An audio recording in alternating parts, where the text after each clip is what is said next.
Hai, Assalamualaikum warahmatullahi wabarakatuh. Untuk video kali ini, saya nak tunjukkan cara kita nak withdraw kita punya bonus tunai. Okey, mula-mula kita login kita punya bilibili.online. Okey, lepas log masuk, kita akan dapat dashboard macam ni lah. So, kita pergi dekat bahagian bawah ni. Okey, ada ikon bulat ni. Kita klik dekat situ. Lepas tu, kita scroll ke bawah dan kita klik withdraw commission. Okey, kita klik dekat sini. Dan ni kita punya nombor akaun bank lah. Okey. Kita kemas gini. Untuk kali pertama sahaja kita perlu masukkan kita punya bank account lah. Okay, contoh macam saya ambil Maybank. Yang ni boleh scroll ke atas ke bawah untuk pilih nama bank kita.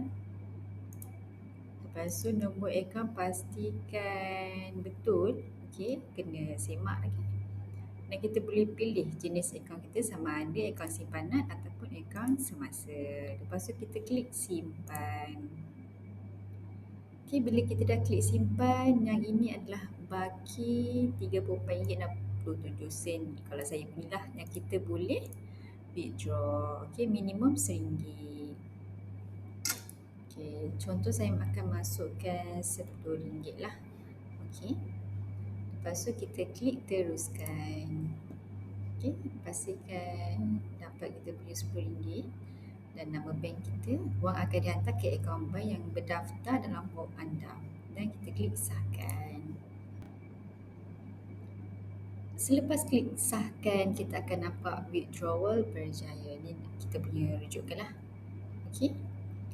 Jadi kita tunggu je lah dia masuk. Yang ini adalah sejarah withdraw kita. Kita boleh tengok kat sini. Dan ini adalah available. Yang ni yang queue tadi lah RM10. Okey, itu saja. Terima kasih.